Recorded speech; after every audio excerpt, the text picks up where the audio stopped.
Good evening students. आज हमारा topic है vermi compost. Vermi compost organic farming में वर्मी कंपोस्ट और वर्मी कल्चर का क्या मीनिंग है। सबसे पहले ऑर्गेनिक फार्मिंग अगर हम डेफिनेशन देखें तो इसकी definition of production system which avoids or largely excludes the use of inorganic fertilizers, pesticides, growth regulators, and livestock feed additives. Organic farming production का वो सिस्टम जिसमें हमने क्या करना है, इनऑर्गेनिक फर्टिलाइजर्स मतलब जो केमिकल से बनी हुई फर्टिलाइजर्स है, केमिकल से बनी हुई खाद्य हैं, पेस्टिसाइड्स हैं जो स्प्रे करते हैं जिनसे कीटनाशक हैं, या ग्रोथ रेगुलेटर्स है जिनसे ग्रोथ बढ़ रही है, या लाइव स्टॉक फीड एडिटिव्स हैं जो हम अपने लाइव स्टॉक मतलब होता है जितने भी एनिमल्स हम एग्रीकल्चर में यूज़ कर रहे हैं तो उनके लिए हमने जो लाइव स्टॉक के लिए जो भी फीड यूज़ करते हैं उसमें हमने कोई भी केमिकल नहीं यूज़ करना है। एक्सक्लूड मतलब उसको एक्सक्लूड करना है। तो वर्मी कल्चर क्या है? Culture of earthworms. अर्थवॉर्म्स तो आप सबने देखे होंगे। सो वर्मी कल्चर का मतलब होता है, वर्मी मतलब वॉर्म्स, कल्चर मतलब ग्रो करना। सो अर्थवॉर्म को ग्रो करने को हम वर्मी कल्चर बोलेंगे। और वर्मी कंपोस्ट क्या है? फिर वर्मी कंपोस्ट है वो वाली organic manure produced by the use of earthworms.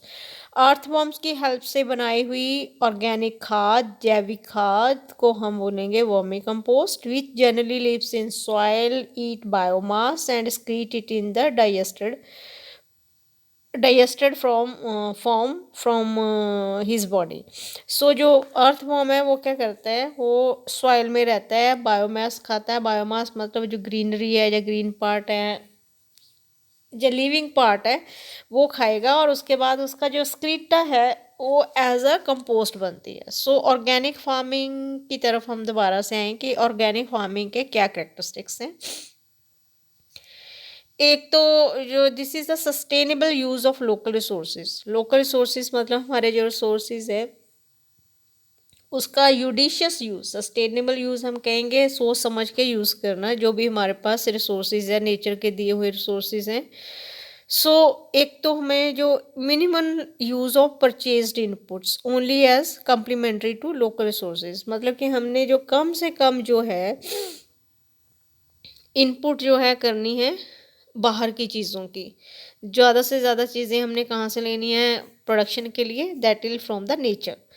So the basic biological function of soil, water, nutrients जो हैं, जैसे उसमें है ह्यूमस है, ठीक है,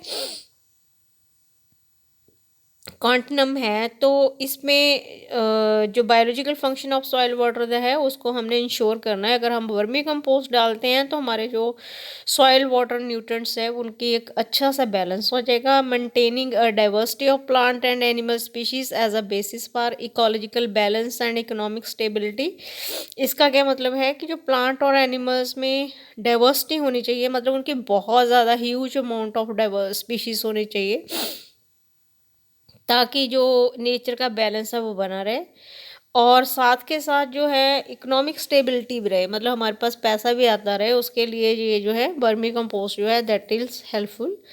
तो creating an attractive overall landscape, this gives satisfaction to the local people. मतलब हम ऑर्गेनिक फार्मिंग में क्या कर सकते हैं कि इससे हम एक प्रॉपर जो है लैंडस्केप बना सकते हैं जिससे कि लोकल पीपल को क्या है हेल्पिंग हो सकते हैं। Increasing crop and animal diversity in the form of polycultures, agroforestry system, integrated crop, livestock etcetera to minimise the risk.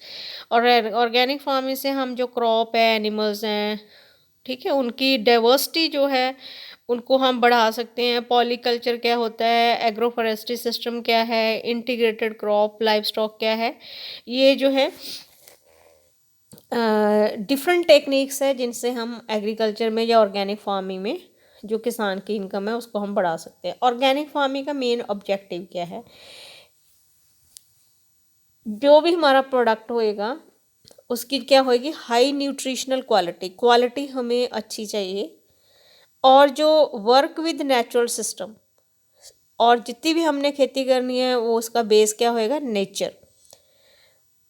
And then is the encourage and enhance the biological cycle with framing system, मतलब maximum हमने biological system है उसको क्या करना है, जो normal system दिए हुए हैं, जो नॉर्मल साइकिल्स दिए हुए हैं नेचर ने, उनको ही हमने एनहांस करना है।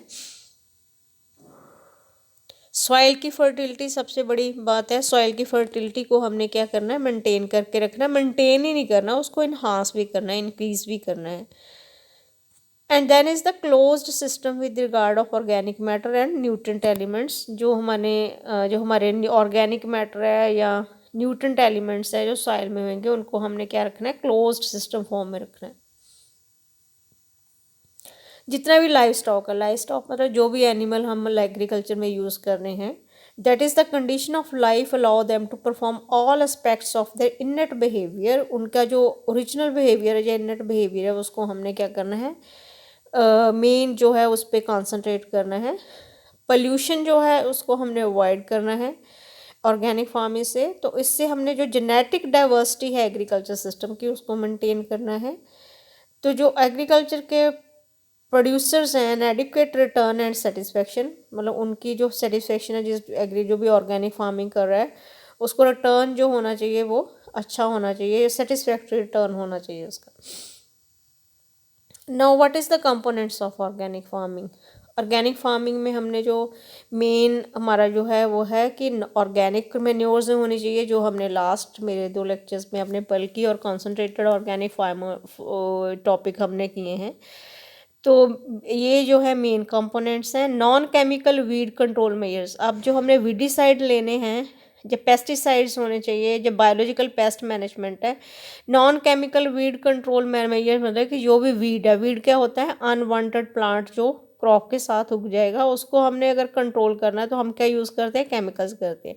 लेकिन ऑर्गेनिक फार्मिंग में नॉन केमिकल लेने हैं, और पेस्ट मैनेजमेंट में भी बायोलॉजिकल। पेस्ट तो हमने हटानी है, देखो विदाउट पेस्ट जो है वो पेस्टिसाइड जो है, विदाउट स्प्रे पेस्टिसाइड जो है वो नई क्रॉप जो है ग्रोथ नहीं ग्रो नहीं करेगी। तो इसके लिए लेकिन हमने जो पेस्टिसाइड है वो कौन से यूज़ करने हैं, बायोलॉजिकल। बायोलॉजिकल मतलब that is from the nature. अब हम बात कर रहे हैं वर्मी कंपोस्ट। ये ऑर्गेनिक फार्मिंग में जो हमने मैन्योर यूज़ करनी है या कंपोस्ट यूज़ करनी है, वो कौन सी यूज़ करनी है, वर्मी कंपोस्ट। वर्मी कंपोस्ट मतलब जो अर्थवर्म से बनी है। अर्थवर्म क्या होते हैं, उनका सबने देखा है, अपने अर्थवर्म को देखा हुआ है। तो they are long cylindrical in shape, ठीक है। और ये जो साइंटिफिकली फाइलम इसकी होती है, एनालिड्स होती हैं, एनिमल किंगडम में होते हैं। तो इसकी अराउंड 2500 से 3000 स्पीशीज़ जो अर्थवर्म की हैं वर्ल्ड में। तो जो हर एक एनवायरनमेंट में जो है रह सकते हैं ये, लेकिन इंडिया में 350 स्पीशीज़ है। जो हम बहुत सारी स्पीशीज़ है, 350 इंडिया में ही है। तो उनमें जो वर्मी कंपोस्ट अर्थवर्म बनाएंगे, वो सारी स्पीशीज़ जो है वो नहीं कंट्रीब्यूट करती। कुछ ही स्पीशीज़ हैं जो कि हेल्प करती हैं। जैसे सबसे ऊपर है एपिजैक या एंड्रोजैक या एसिसिसिक जो है, इसमें हमने सिर्फ नाम याद करने हैं। सीनिया पुटीडा जो है सबसे ऊपर है, जो इजीली अवेलेबल है। इनको हम अमेरिकन अर्थवर्म भी बोलते हैं, जो कि पिंक कलर के होते हैं, ठीक है। इड्रिलस एंजिनी एंड पायरोनॉक्सी एक्साक्यूवेटस, या फिर पेंटोस्कॉलेक्स स्पीशीज़, या यूटोपियस स्पीशीज़, द ड्रेविडिया स्पीशीज़ जो है, इनसे हम जो है मोस्टली वर्मी कंपोस्ट प्रोड्यूस करते हैं। यहाँ पे पॉलीहेरिटीमा इलोंगेटा या लेपिटोमेरिटा जो है, ये स्पीशीज़ जो है जिनसे हम क्या प्रोड्यूस कर सकते हैं, vermi compost. So what is the importance of earthworm in agriculture. Earthworm जो है, केंचुआ जो है या गंडोआ जो है वो, उसकी क्या इम्पोर्टेंस है, गंडोए की क्या इम्पोर्टेंस है। देखो, जो सॉइल में ऑर्गेनिक मैटर होता है उसकी डिकम्पोजिशन जो है वो कौन करेगा, गंडोई करेगा। और what is this organic matter. Organic matter है कि जैसे हमने एक फसल उठाई, उसके बाद उसका जो रेजिड्यू है, that residue is known as the, मतलब जो एक हमने फसल उठाई उसकी जो रेंद कूंद है उसको हम क्या बोलेंगे, वहाँ का ऑर्गेनिक मैटर। अब इस ऑर्गेनिक मैटर को सॉइल में डिकम्पोज करना या सॉइल में मिक्स करना वो कौन करेगा, अर्थवर्म। ऑर्गेनिक मैटर सॉइल में मिक्सिंग की हेल्प करेगा। इससे क्या होएगी, ये जो सॉइल की पोरोसिटी होती है, मतलब सॉइल जो होती है उसके अंदर पोर्स होते हैं, उनको भी ये चेंज करता है। और जो माइक्रोब्स होते हैं, बहुत सारे माइक्रोब्स होते हैं सॉइल की, उसकी उसको एक्टिविटी को इंक्रीज करते हैं। जो ऑर्गेनिक मटेरियल है, जो ऑर्गेनिक मैटर को डीकम्पोज किया है, उसको एज अ फूड क्रॉप और प्लांट्स को अवेलेबल करवाएगा। और जो अर्थवॉर्म है वो water holding capacity of soil, please remember this thing, earthworm जो है वो water holding capacity of soil को इंक्रीज करते हैं। तो root of the plants grow deeper in soil, क्योंकि पोरोसिटी है सॉइल में तो रूट्स जो है वो डीप जाएंगी। वॉर्म जो है उससे एरिएशन कैपेसिटी ऑफ सॉइल वो भी इंक्रीज होती हैं। पर्कुलेशन ऑफ वाटर भी इंक्रीज होती है। पर्कुलेशन वाटर होता है जो कैपिलरी एक्शन से वाटर जो ऊपर आता है, तो जो क्रिपलिंग होती है नीचे वाटर ग्राउंड वाटर की तरफ जाता है, उसको हम पर्कुलेशन कहते हैं। तो इंक्रीज सॉइल, सॉइल की फर्टिलिटी को ये इंक्रीज करता है। तो अब आपने जो वर्मी कंपोस्ट यूनिट है, अगर आपने इसको लगाना है तो कैसे लगाना है आपने, इसके लिए पहले आपने बॉटम लेयर बनानी है, मतलब सबसे नीचे की लेयर में आप क्या होएगा, इसमें पेबल्स होंगे, ठीक है। ताकि जो ऊपर ऊपर की लेयर में जितना भी वाटर हो, पेबल्स क्या होते हैं, स्टोन के छोटे छोटे छोटे छोटे पीसेस ले सकते हैं, स्टोन के पीसेस है जिनकी आपने प्रॉपर वाटर ड्रेन हो जाएगा। तो वो ये बॉटम सबसे नीचे वाली लेयर होगी, बॉटम लेयर जिसको हम बोलते हैं, उसके ऊपर जो फर्स्ट लेयर आएगी, फर्स्ट लेयर जो है 5 to 7 सेंटीमीटर होएगी। उसमें क्या होगी, क्रेस एंड लोमी सॉइल। हमने जो सॉइल लेनी है वो थोड़ी सी क्रेस होनी चाहिए, थोड़ी लोमी होनी चाहिए। सेकंड लेयर में हमने डिकम्पोज्ड मटेरियल डालना, हाफ या फुल डिकम्पोज्ड मटेरियल डालना है। और थर्ड लेयर में हमने क्या करना, अर्थवॉर्म। अर्थवॉर्म जो है 200 पीसीस हम डाल सकते हैं। फोर्थ लेयर में हमने किचन का, गार्डन का वेस्ट या कैटल डंग डालना है, ठीक है। फोर्थ लेयर में हमने क्या डालना है, किचन, गार्डन का वेस्ट या फिर कैटल का वेस्ट।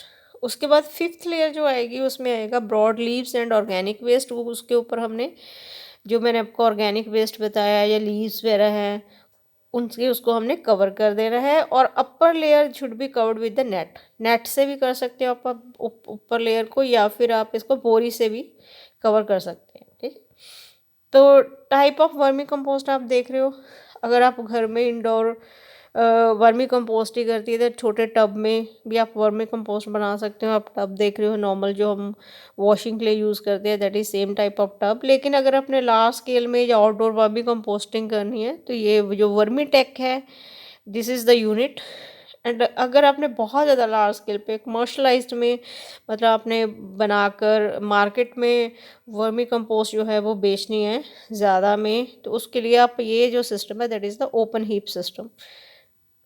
तो वर्मी कंपोस्ट जब आपने बनानी है तो आपने क्या प्रिकॉशन करनी है, क्या ध्यान रखना है। एक तो जो प्लास्टिक शीट नहीं रखनी हमने ऊपर।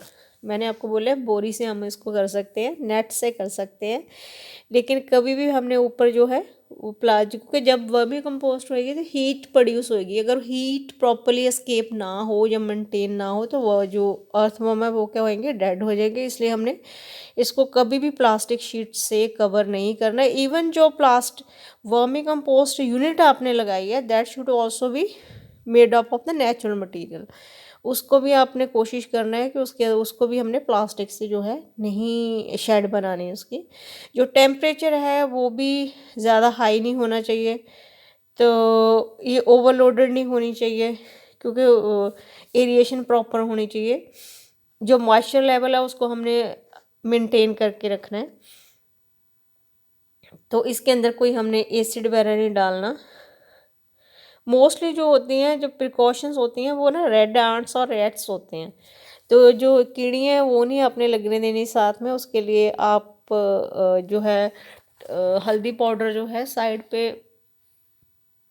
अवॉइड करने के लिए, वर्मी कंपोस्ट यूनिट जो अगर लोकल लेवल पे आपने लगाया हुआ है, छोटे लेवल पे लगाया है, तो उससे हम कर सकते हैं। वर्मी कंपोस्ट के क्या फ़ायदे हैं, एक तो ये जो सॉइल बायोलॉजिकल कंपोनेंट्स होते हैं वो वर्मी कंपोस्ट से जब हम वर्मी कंपोस्ट डालेंगे सॉइल में तो वो क्या हो जाएंगे, काफ़ी अच्छी तरह से रिस्पॉन्ड करेंगे। वर्मी कंपोस्ट जो है उससे वाटर रिटेंशन कैपेसिटी जो है, जब वाटर होल्डिंग कैपेसिटी बढ़ेगी, सॉइल पोरस हो जाएगी, लूज हो जाएगी, जो रूट है वो अच्छी तरह से पेनिट्रेट कर पाएंगी, वाटर होल्डिंग कैपेसिटी इंप्रूव हो जाएगी, जो वो एनिमल का वेस्ट है, फार्म का वेस्ट है, वो भी अच्छी तरह से क्या हो जाएगा, production of better quality of rural compost, काफ़ी अच्छी हम कंपोस्ट बना सकते हैं। तो सॉइल की पीएच वो भी मेंटेन रहेगी। और एक्टिनोमाइसीटीज एंड ऑक्सिन्स, अर्थवॉर्म जो है ये भी ऐड करते हैं किस में, सॉइल में। तो जो वर्मी कंपोस्ट है उसमें काफ़ी अच्छी कंटेंट होती है कंपोस्ट की, बिसाइड रिड्यूसिंग द सी एनरेशन of the soil. So vermicompost क्या है, अगर हम पूरे लेक्चर को, आज के लेक्चर को अगर मैं समराइज करूं, वर्मी कल्चर का मतलब होता है, या वर्मी कंपोस्ट क्या है, वर्मी कंपोस्टिंग का जो आज हमारा टॉपिक है, वर्मी कंपोस्ट, वर्मी कल्चर मतलब है कि हमने अर्थवॉर्म को ग्रो करना, the growth of the earthworm. और जो वर्मी कंपोस्ट है मतलब खाद तैयार करना, ऑर्गेनिक खाद बनानी है हमने, किसकी हेल्प से, अर्थवॉर्म्स की। अर्थवॉर्म देखो, अर्थवॉर्म तो नॉर्मली सॉइल में है ही, ठीक है, नॉर्मल आप देख रही हो बरसात में जब भी बारिश होएगी तो अर्थवॉर्म जो है वो काफ़ी लार्ज अमाउंट में होते हैं। लेकिन जो हम यहाँ पे यूज़ कर रहे हैं, जैसे असीनिया फोटिडा, मैंने आपको बताया कि टोटल इंडिया में 350 स्पीशीज़ है। और ये जो असीनिया फोटिडा है इसको अमेरिकन अर्थवॉर्म बोलते हैं, रेड कलर पिंक कलर का ये अर्थवॉर्म है। तो इसकी क्या होते हैं, इसकी जो ऑर्गेनिक मैटर खाने की कैपेसिटी है that is very high comparatively the normal earthworm. जो नॉर्मल अर्थवॉर्म है उनसे कंपैरिजन ऑर्गेनिक मैटर को ये बहुत जल्दी डाइजेस्ट करेंगे, ठीक है। ऑर्गेनिक मैटर क्या है, ऑर्गेनिक मैटर जो भी आपकी एक फसल आपने उठाई है खेत के अंदर, उसकी जो भी रैंद कूंद है, या जो भी उसके लीव्स हैं, या उसका स्कीटा है, या जो भी बच गया सामान है, वो क्या है, that is the organic matter. अब ऑर्गेनिक मैटर को प्लांट्स डायरेक्टली तो यूज़ नहीं करेंगे, क्रॉप्स डायरेक्टली तो यूज़ नहीं करेगी, उसको क्या करना पड़ेगा, पहले उसको डिकम्पोज करना होगा। उस डिकम्पोजिशन को कौन हेल्प करता है, अर्थवॉर्म को। अर्थवॉर्म क्या करेंगे, इसको पहले खाएंगे, ठीक है, खाने के बाद अपना खाने के बाद जो अपनी बॉडी से स्क्रीटा छोड़ेंगे दैट इज़ अ कंपोस्ट, ठीक है। खाने के बाद जो भी स्क्रीटा होएगा that is act as a vermicompost. अब इस वर्मी कंपोस्ट का फ़ायदा क्या है, वर्मी कंपोस्ट का फ़ायदा ये है कि ऑर्गेनिक फार्मिंग हमने करनी है, ऑर्गेनिक फार्मिंग में हमें ऑर्गेनिक मैन्योर ही चाहिए जो नेचर से बनी हुई मैन्योर्स है। और ये बहुत अच्छी खाद है, वर्मी कंपोस्ट है, उससे क्या होएगा कि हमारी सॉइल की जो पोरोसिटी है वो एनहांस होती है। जैसे अभी मैंने आपको डिफरेंट सॉइल की पीएच मेंटेन होती हैं, ऑक्सीजन्स आते हैं, एक्टिनोमाइसीटीज आती हैं सॉइल में वाटर होल्डिंग कैपेसिटी एनहांस हो जाएगी, सॉइल की पोरोसिटी एनहांस हो जाएगी। और पोरोसिटी अगर एनहांस होएगी तो सॉइल क्या हो जाएगी, वो थोड़ी पोली हो जाएगी, पोली होने से क्या हो जाए, सॉफ्ट हो जाएगी, उसके अंदर पेनिट्रेशन ऑफ रूट्स जो है उसकी कैपेसिटी बढ़ जाएगी।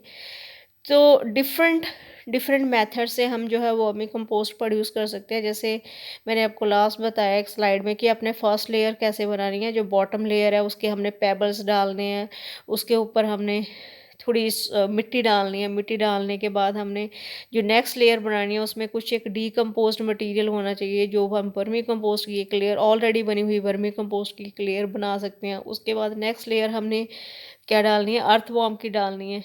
अर्थवॉर्म के बाद फिर हमने उसके ऊपर जो है, जो भी जिस चीज़ को भी हमने डिकम्पोज करना है उसके हम उसमें हम व्हीट स्ट्रॉ भी ले सकते हैं, डंग भी ले सकते हैं, काऊ डंग हो सकता है, ठीक है, या फिर जो भी हमारा ये है लीव्स हैं, या वेस्ट है, किचन का वेस्ट है, सब्जियां काटने के बाद जो आपका वेस्ट बचा हुआ है वो भी आप यूज़ करते हैं, या सब्जियां जो बची हुई हैं उनकी एक लेयर बनाने के बाद देन हमारी जो नेक्स्ट लेयर क्या होएगी, नेक्स्ट लेयर हमारी जो फिफ्थ लेयर है वो हमारी होएगी लीव्स की, ठीक है। लीव्स जो हैं उसके साथ जो भी पत्ते आपके घर में अगर आप प्लांट कर रहे हैं तो जो प्लांट पत्ते गिरे हुए हैं नीचे उनको हम उठा के उसकी एक लेयर बना सकते हैं। और उसके बाद हमने नेक्स्ट लास्ट लेयर जो बनानी है उसको हमने कवर करना है नेट से। तो यहाँ पे प्रिकॉशन क्या है, नेट मतलब हम बोरी से उसको कवर करेंगे। अगर आपने उसको प्लास्टिक से कवर कर दिया तो अर्थवॉर्म क्या आएंगे, क्योंकि ये अब ये वर्मी कंपोस्टिंग होनी है तब हीट प्रोड्यूस होनी है, हीट प्रोड्यूस होएगी तो क्या होएगा, वो अर्थवॉर्म जब वो मर जाएंगे। उसके लिए हमने उसको कवर कर देना है। और यहाँ पे ध्यान एक और अच्छा हमने देना है कि जो इसको ना मॉइस्चर चाहिए होता है, मतलब इसके हमने बोरी के ऊपर वो जो वाटर है, या जब हमने ऊपर बोरी रखने के पहले भी हमने वाटर को अच्छी तरह से स्प्रिंकल करना है, ताकि उसका मॉइस्चर लेवल जो है मेंटेन होना रहे। नहीं, हमने उसको क्या करना है, थ्रू आउट जो है वेट रखना है, बहुत ज़्यादा भी नहीं, लेकिन हमने उसको वेट रखना है, so that moisture content of the vermi compost unit should be maintain. ये आप अपने घर में भी बना सकते हो इजीली, जितना अपना घर का वेस्ट है। एक छोटा सा, जैसे आपको नॉर्मल मैंने गार्डन में बताया कि एक हम जो वॉशिंग वाला टब लेकर ही प्लास्टिक के टब में भी इसको हम बना सकते हैं। तो ये वर्मी कंपोस्ट हमारा हो गया है। इसके अलावा अगर आपने लार्ज स्केल पे करना है तो आपने ओपन में बहुत पॉन्ड बनाकर उसमें आप प्रोड्यूस कर सकते हो। तो एक यूनिट आती है स्मॉल स्केल पे, वो भी कर सकते हो आप। तो ये how we can set up a vermicompost unit in our institution, in our home, or for sale also. Okay, so this is, I hope this is clear, and in the next week we will go into much more advanced vermicompost procedure. What is the nutrients that provide by the vermicompost? And I hope this is clear with you. If anything is not clear, please feel free to call me up at any time on my WhatsApp number, also class WhatsApp group. Thank you.